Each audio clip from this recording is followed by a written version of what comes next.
West bank ഉൾപ്പെടെയുള്ള Arab ഭൂപ്രദേശങ്ങളിൽ നിയന്ത്രണം ഏർപ്പെടുത്തുന്നത് ന്യായമാണെന്ന US അംബാസഡറുടെ പരാമർശത്തിനെതിരെ UAE ഉൾപ്പെടെയുള്ള അറബ് രാജ്യങ്ങൾ രംഗത്ത്. അധിനിവേശ പലസ്തീൻ പ്രദേശത്തോ അറബ് ഭൂമിയിലോ ഇസ്രയേലിന് യാതൊരുവിധ പരമാധികാരവും ഇല്ലെന്ന് അറബ് രാജ്യങ്ങൾ വ്യക്തമാക്കി. ഇത്തരം പ്രസ്താവനകൾ സംഘർഷങ്ങൾക്ക് ആക്കം കൂട്ടുമെന്ന് മന്ത്രാലയങ്ങൾ മുന്നറിയിപ്പ് നൽകി. ദുബായ് ബ്യൂറോയുടെ റിപ്പോർട്ട്. US അംബാസിഡർ മൈക്ക് ഹക്ബയുടെ പരാമർശമാണ് ഇപ്പോൾ ഗൾഫ് ഉൾപ്പെടെയുള്ള അറബ് ലോകത്ത് വിവാദമായിരിക്കുന്നത്. UAE ഉൾപ്പെടെയുള്ള അറബ് രാജ്യങ്ങൾ ഇതിനെതിരെ രംഗത്ത് വന്നു. അമേരിക്കൻ കമന്റേറ്റർ ടക്കർ കാൾസന്റെ പോഡ്കാസ്റ്റിൽ ഹക്കബി നടത്തിയ പ്രസ്താവന അറബ് ലോകത്ത് അഗാധമായ ആശങ്കയും പ്രതിഷേധവും രേഖപ്പെടുത്തിയിരിക്കുകയാണ്. വെസ്റ്റ് ബാങ്ക് ഉൾപ്പെടെയുള്ള അറബ് ഭൂപ്രദേശങ്ങളിൽ നിയന്ത്രണം ഏർപ്പെടുത്തുന്നത് ന്യായമാണെന്നാണ് അദ്ദേഹം അഭിമുഖത്തിൽ പറഞ്ഞത്. We're talking about this land that Israel, the state of Israel, now lives in and wants to have peace in.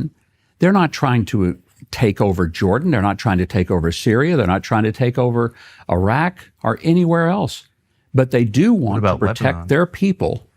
No, they're not trying to take over Lebanon. I'm simply saying that the people who live in Israel, I think, have a right to have security, have safety. They have a right to be able to live in this land that they have a connection to for 30 I told myself when I said a prayer that I would not get annoyed. ഇത് രാജ്യാന്തര നിയമങ്ങളുടെയും ഐക്യരാഷ്ട്രസഭയുടെ ചാർട്ടറിന്റെ ലംഘനമാണെന്ന് Arab രാജ്യങ്ങൾ വ്യക്തമാക്കി. ഇത് മേഖലയുടെ സുരക്ഷയ്ക്കും സ്ഥിരതയ്ക്കും ഗുരുതരമായ ഭീഷണി ഉയർത്തുമെന്നും സംയുക്ത പ്രസ്താവനയിൽ ചൂണ്ടിക്കാട്ടി. UAEക്ക് പുറമെ Saudi Arabia, Egypt, Jordan, Qatar, Kuwait തുടങ്ങിയ ഒട്ടേറെ രാജ്യങ്ങളും ഓർഗനൈസേഷൻ ഓഫ് ഇസ്ലാമിക് കോപ്പറേഷൻ എന്ന OIC, ഗൾഫ് കോപ്പറേഷൻ കൗൺസിൽ എന്ന GCC, അറബ് ലീഗ് എന്നീ സംഘടനകളും പ്രതിഷേധിച്ചു. അതേസമയം ഗാസ സംഘർഷം അവസാനിപ്പിക്കാനും പലസ്തീൻ ജനതയ്ക്ക് സ്വതന്ത്ര രാഷ്ട്രം ഉറപ്പാക്കാനുമായി US പ്രസിഡന്റ് ഡൊണാൾഡ് ട്രംപ് മുന്നോട്ട് വെച്ച കാഴ്ചപ്പാടുകൾക്ക് വിരുദ്ധമാണ് അംബാസഡറുടെ ഈ നിലപാടെന്നും വിവിധ ഗൾഫ് രാജ്യങ്ങളിലെ വിദേശകാര്യ മന്ത്രാലയങ്ങൾ വ്യക്തമാക്കി. ഇത്തരം പ്രസ്താവനകൾ സംഘർഷങ്ങൾക്ക് ആക്കം കൂട്ടുമെന്നും മന്ത്രാലയങ്ങൾ മുന്നറിയിപ്പ് നൽകി. Elvis Chumar, Jaihind News, Dubai.